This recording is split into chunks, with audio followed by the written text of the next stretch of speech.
welcome everybody. My name is Maarten Dikhoff from the University of Groningen, which is the same city as the University of Applied Sciences Hans is in, that Dania, my colleague, was speaking about earlier. So there might be some overlap in the information I'm going to give you about the city, but it will probably be slightly different from what the Hans has presented. So I hope it's still interesting enough for you guys. What we will cover today is a little introduction about me, some information about the University of Groningen, about studying in the Netherlands, about living in the Netherlands, and how to connect with us. And if you have any questions after the presentation, I'm very happy to answer them, as I'm the last webinar, so we have time to answer questions. Where are we? Well, we're in the north of the Netherlands. As you probably know by now, the Netherlands is quite small. So you fly into Amsterdam, which is approximately a 13-hour flight from Taiwan. From Amsterdam, it's a 2-hour train ride to the north of the Netherlands. But basically anywhere in the Netherlands is 2 hours by train from Amsterdam, because if you travel any longer, then you will already be in a different country. So that's how small the Netherlands is. So yeah, the trains are very punctual in the Netherlands. It's about 2 hours drive by train, and the trains leave every half hour, every 30 minutes from the station. Also, if you buy, it's possible to buy discount cards for the train network in the Netherlands, which give you a 40% discount, which makes it fairly cheap to use the train to go to Amsterdam. From Groningen with a discount card, I think it will be something like 15 euros to travel to Amsterdam as a single fare. And of course, there are many countries around us that are very easily accessible. Hamburg, the city of Hamburg in northern Germany, is about 3 hours by car from Groningen, and Denmark is about an 8-hour drive. Paris is about 6 hours by car, and there's also a fast train going, so there's plenty of opportunities to explore the rest of Europe, which I would highly recommend if you are coming over. You might have heard about bicycles in the Netherlands. If you ever see a picture, I'm not sure if you saw it in the first one, but this is what the University Square looks like. So it's thousands of bicycles. Groningen is a typical bicycle city. It's the top 5 bicycle city in Europe. Copenhagen is another one in Denmark. But what we noticed a lot is that new students who have a new bicycle tend to lose their bikes in the biking park places. So they put flowers on it or any other, or teddy bears to make it more recognizable. But about 70%, 65% of our journeys in the city are done by bicycle. And also the city center has been closed off for traffic, for cars. So bicyclists and pedestrians can go through the city center, but cars have to go around it, which basically means that you're usually somewhere faster by bicycle than by car in our city. From one point to another point in the city takes a maximum of 25 minutes by bicycle, if you go from the one edge of the city to the other edge. You can buy second-hand bikes once you arrive. There's also a swap bike, which is a sort of like a membership where you pay $12.50 a month, and you get a bike to use. And second-hand bikes are about 90 to 100 euros. And one thing you have to take care of if you buy a bicycle is that you get a good lock on the bicycle itself, and then a chain lock to lock it to something else, because although there's almost no crime in Groningen, the biggest crime we have is bicycle theft. Even though there are more bicycles in the city than people, they still tend to get stolen. So beware of that. So we are a very old university. We were founded in 1614. Next year will be our lustrum party, because then we exist 410 years. We are a research university. We are number 76 in the Shanghai ranking. We have about 38,000 students at the moment, students from over 120 countries. 28% of them are international students. We have over 180 degree programs taught in English. Nobel Prize in Chemistry we received in 2016, and we have 11 faculties, 10 faculties in the city of Groningen and 1 faculty in the city of Leeuwarden, which I will tell more about, and 10 graduate schools, which is interesting for people who want to do a PhD. So these are the locations of the University of Groningen. As you can see, the picture has been a bit stretched, but this is the inner city where the faculties of arts, behavioral sciences, social sciences, faculty of law, philosophy, theology, and the University College Groningen, they are in the city center. And then if you cycle north to the Zernike campus, where also the Hanse Hogeschool is located, there we have our faculty of economics and business, science and engineering, and spatial sciences. And then a bit on the right-hand side of the city center, there's the faculty of medical sciences. Like I said, from one campus to the other is about a 15 to 20-minute bicycle ride. So it depends a bit on what you're studying, where your main location of classes will be. So that's the overlay of Groningen. And then we also have, I wanted to talk a bit about housing in Groningen. Housing over the past years has been an issue for students in the sense that it's very hard to get a room once you have been admitted to the university, because our university doesn't provide housing for students themselves, so they have to find it either through a company called the SSH, which is sort of like a foundation that helps international students for the first year. But those rooms tend to be hired out within a couple of days, and then after that, students have to go look on the private market for housing. There is some good news and some bad news. The bad news is that politically, nationally, there's now a discussion about the housing in the Netherlands and about international students that come here. The good news is that we have in Groningen a plan to build 400 units of student rooms at Zernike campus. It's not sure if that will happen and if it will be ready in 2024, but if that works, then it would help the city of Groningen a lot with the reception of international students, because we would have more place and more room for them. It's not impossible to get housing in the city of Groningen, but we always do warn that once you have been admitted to the university, please make sure that you start looking for housing as soon as possible. And if you have not found a house after the 1st of August, we advise as a university that you should not come to the Netherlands anymore, because it's virtually impossible then to find a house. And if you come, it might mean that you have to stay in a hotel or a hostel, which has a lot of costs with it, and it creates a lot of stress. So yeah, a fair warning about housing in the city of Groningen is that we do need to warn you that that will be the toughest thing to find once you have been admitted to the university. So I was talking earlier about the SSH. They are the main provider of student housing. They have a website called sshxl.nl. Usually around May, the beginning of May, they release their available rooms. Try to be there if you have been admitted to the university and want to come to the city of Groningen. Try to be on top of that. So once the rooms open, try to get a room, because that's basically the easiest way to find a room in Groningen. After that, when all the rooms are booked, you need to start looking on the private market. The municipality has created a website for that, which is called athomeingroningen.com, and they basically list all the available rooms in the private market that also have been sort of checked by the municipality that it's not shady landlords.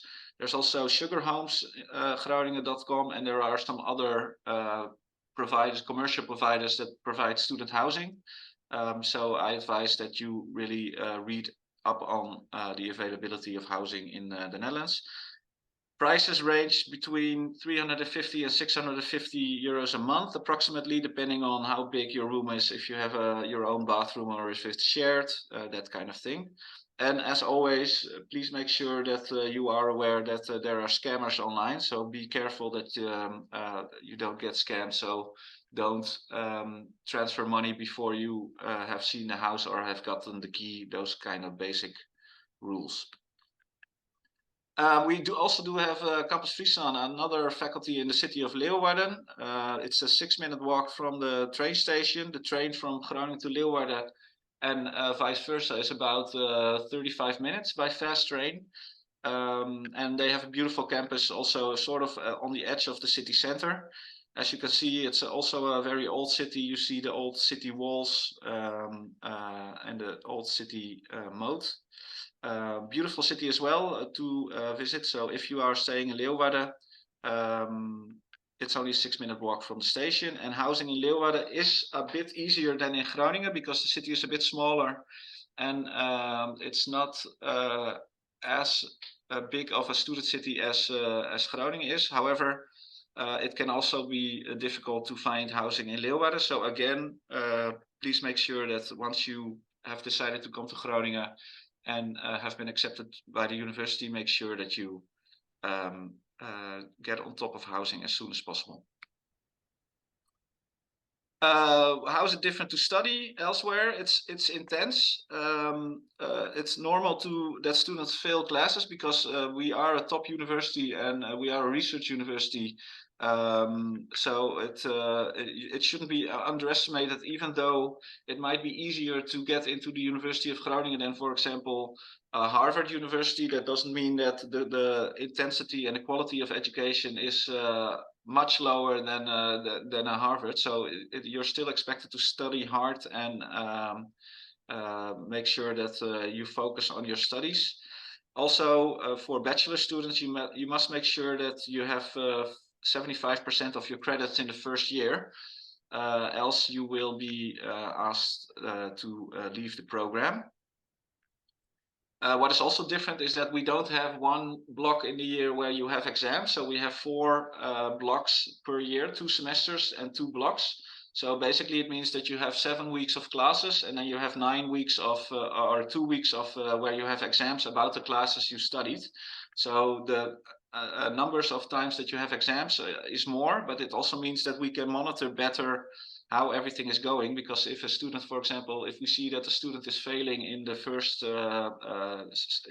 block of the year already, then we can have them get in contact with our study advisors who can help them make a study plan and find out what is not going well. And so there's a lot of support in that sense. And because we have these many assessments, we can keep a tight eye on how everything is going with our students.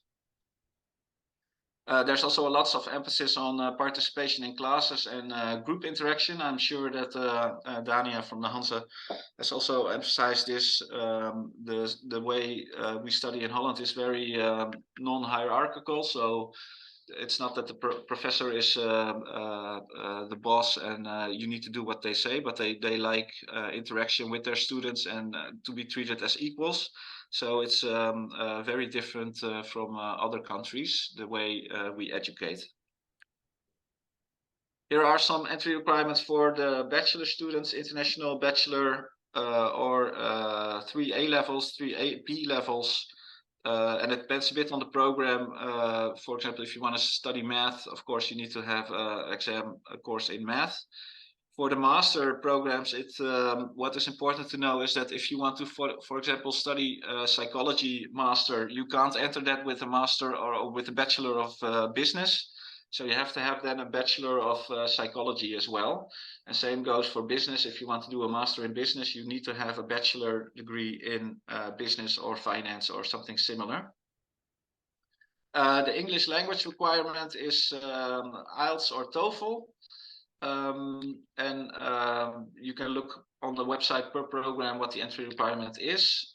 For a PhD entry requirement, what is important that you have a master's degree from a recognized university and also already a research proposal and you have to have an English test, and you need to get in contact with one of the graduate schools or one of the professors to see if they can help you with your PhD. And there's a lot of information on our website about how to go ahead with applying for a PhD in our university. So if you have any questions about that, then you can have a look at the website. The Dutch language at the moment is not a requirement for studies, in any case not for the master studies. However, I was talking about the political situation in the Netherlands at this point, and it looks like there is a sort of a development that the government wants to change the bachelor degrees, which are now in English, and change most of them back to Dutch, which would mean that students who want to study a bachelor degree in Dutch would have to learn Dutch. However, that is planned to be sort of implemented in 2026, and a lot of stuff can happen between now and 2026. And any students who start before that time in English will be allowed to finish their bachelor in English. So it's a bit uncertain at the moment what will happen with regards to the English bachelors. But for now, Dutch is not required to study in the Netherlands. And also, if you are planning to study a master, most of our masters will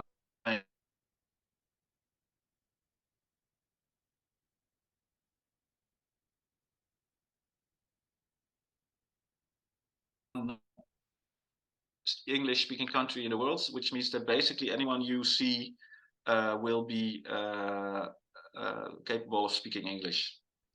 Also, for international students, we offer 100 hours of free Dutch lessons, and it's also possible to do an online course in Dutch, which is also free.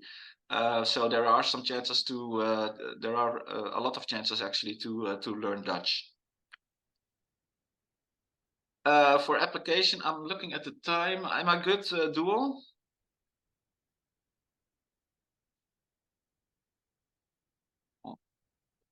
I will just continue. To apply, you go to the central application system of the Netherlands, which is called studielink.nl. For some bachelor programs, it is good to know that they are selective programs, which means that there's numerous fixes on it. That basically means that there's a limited amount of seats available, and that you usually have to do some sort of extra tests to get into the program. However, 80% of our courses are non-selective, so that doesn't matter. The most important thing about selective programs, and why is it important to always check your program online and see what the deadline is, because the selective programs have an earlier deadline than other programs. And selective programs, the deadline is the 15th of January, whereas for normal non-selective bachelors, the deadline is the 1st of May. Let me see, why is my computer not working? Oh, there. Some things to look out for. Most courses, like I said, are non-selective, so it's usually easier to get in. So we don't look for letters of recommendation or soft skills or motivational letters. So for most programs, all that kind of thing is not necessary. For the selective programs, it might be necessary for you to write a motivational letter. So please keep an eye on, research your program before you apply and see what different regulations are. And what we also recommend is that if you want to apply, please apply in time, because the later you apply, the busier our admissions office is, and it takes longer to know if you are accepted or not. The applications always open on the 1st of October. So we always recommend that you apply as soon as possible, because then you also hear earlier if you are admitted. And once you know you have been admitted, then you can also start your search for housing early. After applying, most of the communications about your admissions will go through the email address of study@rug.nl. Again, if they get very busy, it might take a bit longer for them to respond, but typically they respond within 5 work days. Of course, you need to have your English language certificate, and you have to send in or upload your certified copies.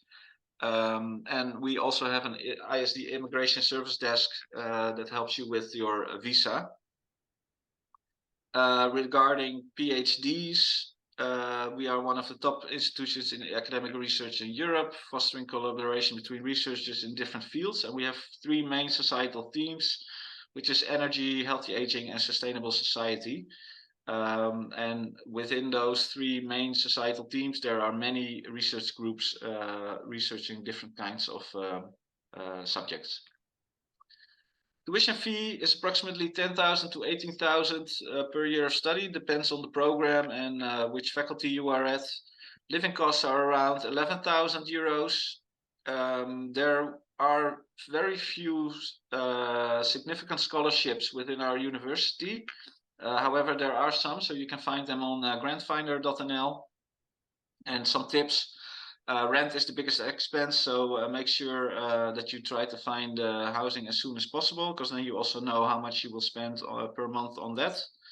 And eating out is relatively expensive in the Netherlands, and supermarkets are relatively cheap, so Dutch people tend to cook at home for themselves and maybe go out once every 2 months to dinner. So yeah, there are many restaurants, but be aware that it's very expensive to eat out.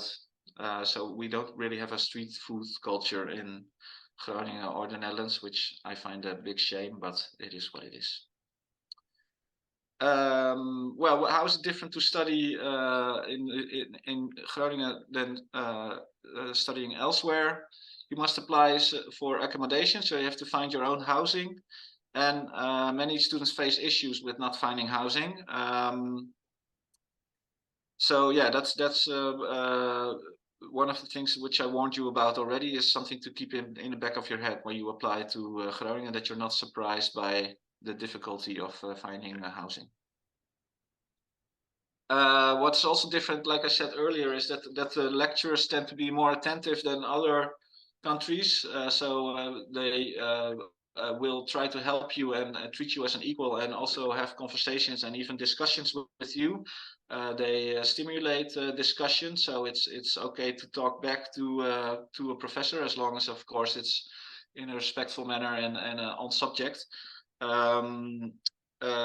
There's also a lot of emphasis on participation in classes, and Dutch life is different in the sense that if you are from a very big million plus people city, Groningen only has 200,000 citizens, so it's a lot smaller than you are used to, and you will probably travel by bike a lot more. And here are some ways to connect with us. If you have any questions, you can send an email to perspectives@rug.nl. We also have different webinars on the in December, which will be some webinars by me, which is a sort of like a pre-departure webinar for our students who already have admitted to us. And there also will be some webinars about the numerous fixes program, so the selective programs also taking place in December. You will be able to figure out where and when they are on the website, or if you have any questions about that, you can also send us an email at perspectives@rug.nl. Have a look at our Instagram account to see what the atmosphere of the city is, and of course you can also contact Duo with the Holland Education Association, and he will make sure that everything goes as smooth as possible. And that was my presentation.